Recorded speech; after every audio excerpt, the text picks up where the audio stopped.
Assalamualaikum warahmatullahi wabarakatuh. Kembali lagi di channel Torwe.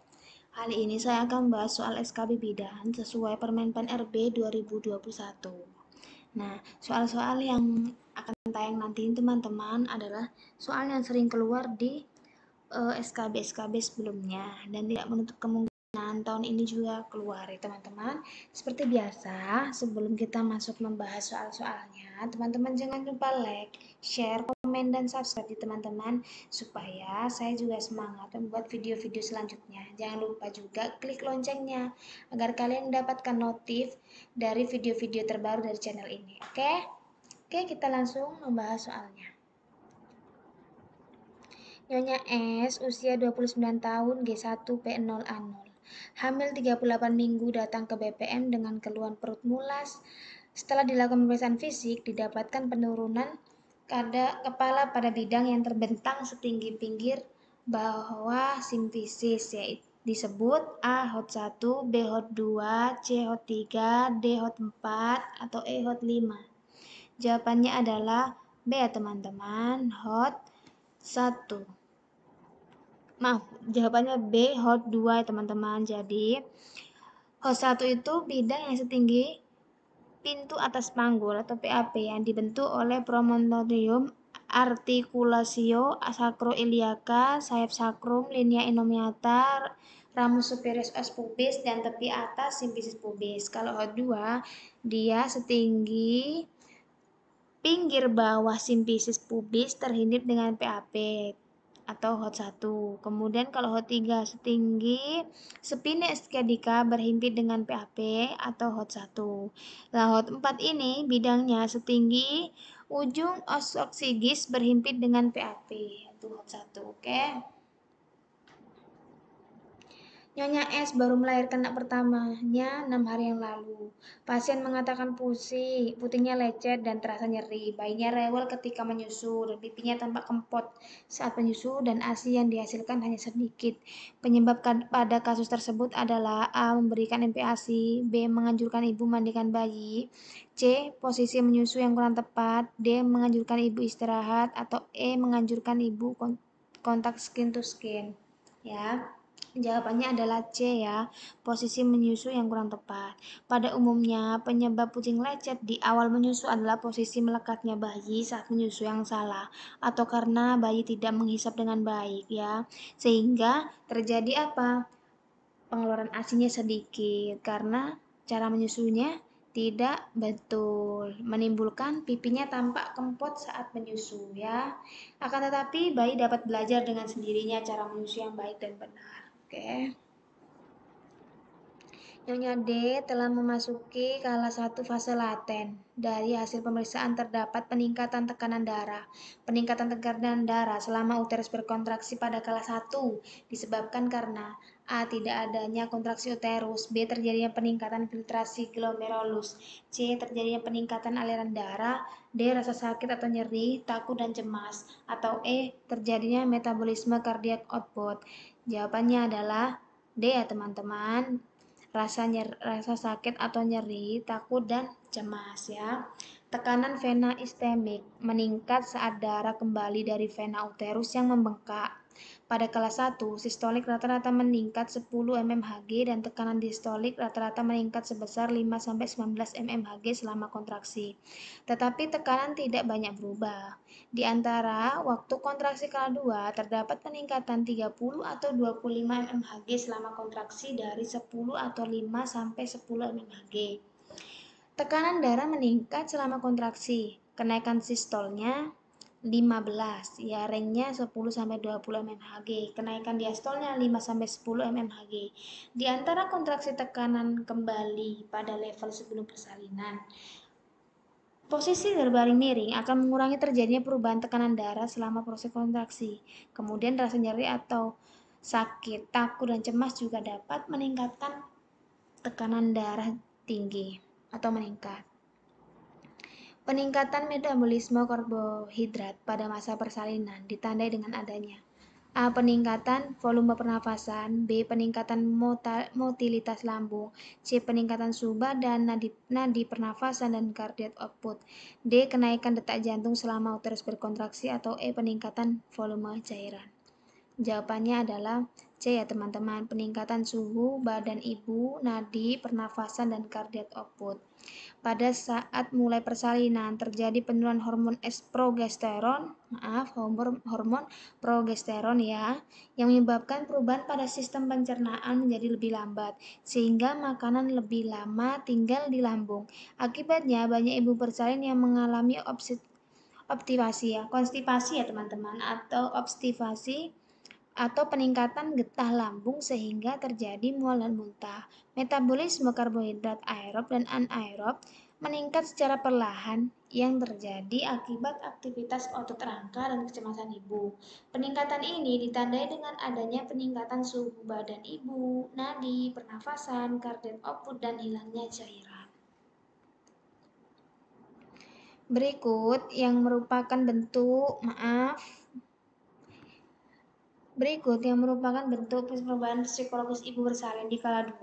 A. Tidak memperdulikan apa saja dan siapa saja yang ada di kamar bersalin.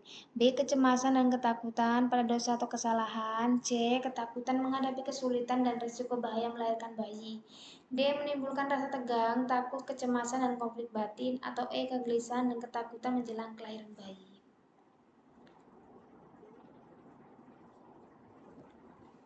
Jawabannya adalah A ya teman-teman, tidak memperdulikan apa saja dan siapa saja yang ada di kamar bersalin ya.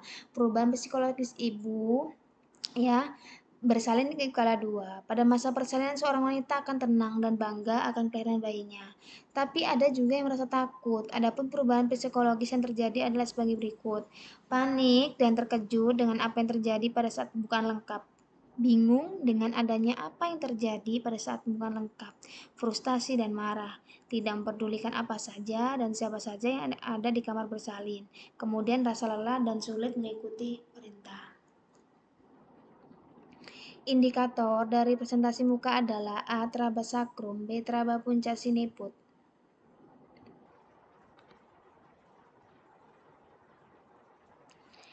Indikator dari presentasi muka adalah A. Teraba sakrum, B. Teraba puncak kepala atau siniput, C. Teraba dagu, D. Teraba dahi, atau E. Teraba ubun-ubun besar. Jawabannya adalah C ya, teraba. Maaf teman-teman ya, sabar. Presentasi muka letak muka ditentukan dengan indikator dagu atau mento ya. Variasi posisi, kalau dagu kiri depan itu daki dep ya teman-teman. Kalau dagu kiri belakang daki bel. Jadi ada beberapa, ada dagu melintang kiri, dagu kanan depan, dagu kanan belakang, atau dagu melintang kanan ya. Ini adalah indikator dari presentasi muka. Jadi ada beberapa ya.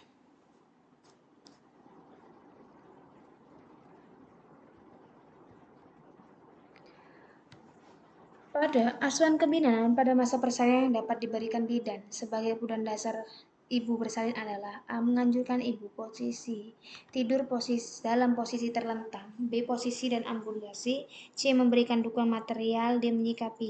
Menyiapkan ruangan yang nyaman, atau E. Memberikan obat-obatan tanpa indikasi. Jawabannya adalah B ya teman-teman, posisi dan ambulasi ya. Kekuatan harus dimiliki ibu pada saat proses persalinan. Asuhan kebidanan pada masa persalinan dapat diberikan bidan adalah memberikan cairan dan nutrisi. Berikut ini yang merupakan kebutuhan dasar ibu selama persalinan.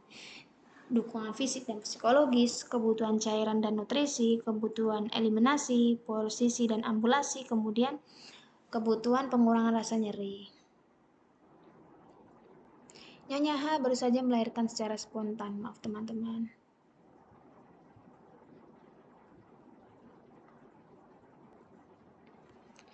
Dan plasenta belum lahir, fundus uteri masih setinggi pusat dan sudah terdapat tanda-tanda pelepasan plasenta yang merupakan tanda-tanda pelepasan plasenta kecuali A. Tali pusat memanjang, D. Uterus globuler, C. Plasenta didorong ke arah segmen bawah rahim, D. Terjadi semburan darah, atau E. Tekanan darah tinggi. Jawabannya adalah E ya teman-teman, yaitu tekanan darah tinggi. Berikut ini yang merupakan tanda-tanda pelepasan plasenta. Terjadi kontraksi rahim sehingga rahimnya membulat, keras, dan terdorong ke atas. Plasenta didorong ke arah segmen bawah rahim. Kemudian terjadi uterus globuler, tali pusat bertambah panjang, terjadi perdarahan mendadak. Berikut ini yang merupakan salah satu keadaan yang menunjukkan cara mengetahui kemajuan persalinan, yaitu A. Melakukan cek urin, B. Melakukan pemeriksaan TTV, C. Menganjurkan ibu untuk makan, bidan melakukan pemeriksaan darah, atau E. Bidan dalam melakukan observasi dengan lembar patograf. Jawabannya adalah E ya teman-teman, yaitu asuhan kebidanan pada masa persalinan bertujuan untuk mengetahui perkembangan persalinan. Berikut ini merupakan salah satu keadaan yang menunjukkan cara mengetahui kemajuan persalinan, yaitu bidan melakukan observasi persalinan dengan lembar patograf. Seluruh asuhan, pengamatan, dan pemeriksaan harus dicatat. Perlu diperhatikan bahwa tanggal dan waktu harus dituliskan setiap kali membuat catatan fase laten persalinan, ya. Terjadi dehidrasi pada ibu bersalin dapat diketahui dari A. Kontraksi uterus, B. Eliminasi normal, C. Frekuensi nafas, C. Suhu tubuh, atau E. Jantung janin. Jawabannya adalah D, yaitu suhu tubuh. Dehidrasi pada ibu bersalin dapat mengakibatkan lambatnya kontraksi atau HIS dan mengakibatkan kontraksi makin tidak teratur. Ibu yang mengalami dehidrasi dapat diamati dari bibir yang kering, peningkatan suhu tubuh, dan eliminasi yang sedikit, ya. Oke teman-teman, demikian soal-soal yang bisa saya sharingkan, semoga bermanfaat. Teman-teman, ini kalau kalian membutuhkan tempat belajar, saya ada referensi nih, yaitu Sahabat CPNS. Di sini kalian nanti bisa latihan soal ya, terutama untuk manajemen waktu. Di sini bisa juga teman-teman. Jadi soalnya, latihannya, kemudian tryoutnya itu mereka menggunakan CAT. Jadi kita bisa mengetahui sejauh mana kita terbiasa dengan menggunakan manajemen waktu. Kemudian dapat juga materinya teman-teman, sesi Zoom juga ada grupnya juga. Kalau kalian berminat, silakan kalian menggunakan kode referral ini supaya kalian mendapatkan potongan harga. Oke, terima kasih teman-teman. Mohon maaf jika ada salah kata. Seperti biasa, jangan lupa kalian like, share, komen, dan subscribe ya. Jangan lupa bunyikan loncengnya ya, supaya kalian juga mendapatkan info-info terbaru nih, soal-soal terbaru ya. Dan juga itu sebagai bentuk support kalian kepada saya, sehingga saya lebih semangat membuat video-video selanjutnya. Oke, terima kasih teman-teman. Selamat bertemu di video selanjutnya. Assalamualaikum warahmatullahi wabarakatuh.